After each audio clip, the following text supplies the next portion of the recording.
Good afternoon, everyone. I'd like to first start off by introducing my audience. That's my sister Sarah, and that's my wife Kendall, and my little girl Kinley. I'd like to inform everyone today on our nation's 16th president, Abraham Lincoln.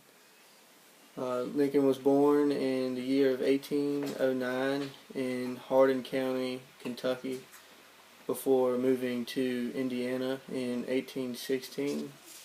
His parents, Thomas and Nancy Lincoln, along with his sister Sarah Lincoln and himself, moved to Perry County, Indiana, about 4 years after Abraham Lincoln's little brother died.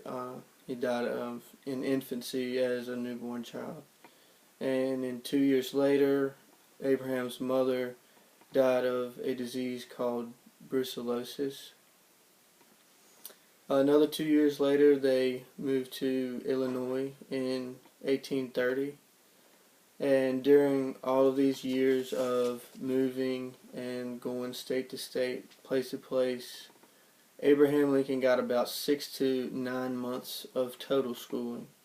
And after moving to Illinois, Lincoln didn't go back to school because he had to constantly support his family. He had several jobs growing up as an election clerk, also a store clerk. He was a river pilot and also a postmaster. Lincoln became involved in state and local politics in Illinois as a vivid supporter in the Whig Party, and he eventually won an election to the Illinois State Legislature in 1834. Around the same time, Lincoln was teaching himself law, which sparked his legal career as a lawyer in the state of Illinois. From handling cases from railroad companies to one of his most famous effective pleas dealing with a murder case, Lincoln always had a very clear, sincere, and honest appeal, which earned the reputation Honest Abe.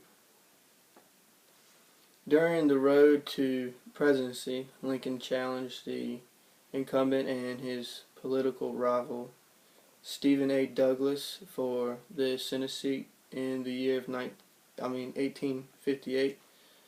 One of the most famous quotes from Lincoln was stated during this heated Senate race: "A house divided against itself cannot stand." I believe that the government cannot endure permanently half slave and half free. This was stated in a debate against Douglas, whom wanted no congressional legislation to prevent spreading of slavery and was for slavery. Lincoln eventually did lose the race. However, this gained national attention, recognition, and gave him a lot of popularity. And with all of the popularity that Lincoln got from the Senate race with Douglas, he began to be mentioned as one of the top presidential candidates for the election in the year of 1860. He then was nominated on the third ballot of the Republican National Convention in Chicago, and soon after he was nominated, he completely set aside his law practice and concentrated on his campaign, and eventually went on to win the Republican Party. So during the election of 1860, there were four major parties and candidates. Lincoln was the Republican. John Breckinridge was the Southern Democratic candidate. John Bell was the Constitutional Union's candidate, and Lincoln's rival, Stephen Douglas, was the Northern Democratic candidate.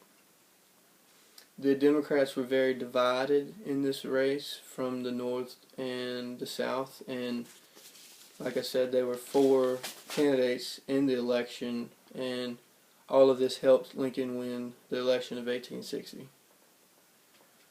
But before the president could even get moved into the White House, South Carolina proclaimed its withdrawal from the Union, and then soon after that, North Carolina and other states seceded from the Union, and this formed the Confederate States of America. And the Confederacy soon opened fire on Union ships attempting to supply Fort Sumter, and also firing on the fort because of Lincoln's views of slavery and, of course, the Southern view of slavery, which began the Civil War. And despite the South's early victory at Fort Sumter and in the Battle of Bull Run, the Union won major battles in Vicksburg, Mississippi, and also in Gettysburg, Pennsylvania, which turned the tide for the war in 1863. Just before those battles, Lincoln issued the Emancipation Proclamation, which freed all of the slaves in the southern states and in the Confederacy. The same year, just after the Union defeated the Confederacy, which ended the Civil War, Lincoln delivered his famous speech, the Gettysburg Address.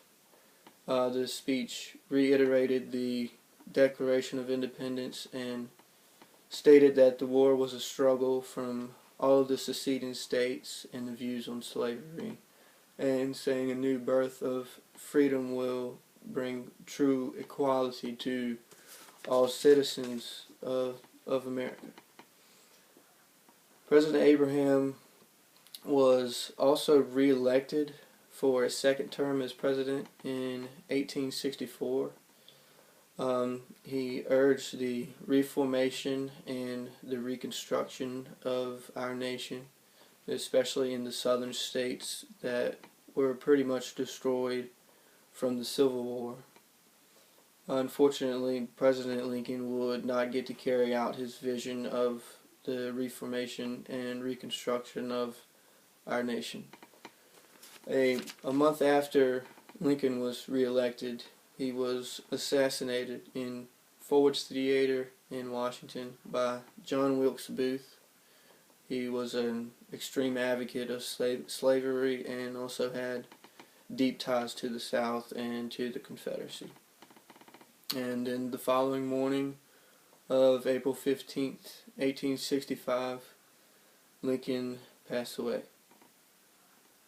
Abraham Lincoln died for his country, and he brought his country together from when he was an honest and truthful lawyer to when he was abolishing slavery, marking the start of equality in our nation. Honest Abe is one of the greatest presidents in America, and he definitely set the bar really high for all of the presidents after him.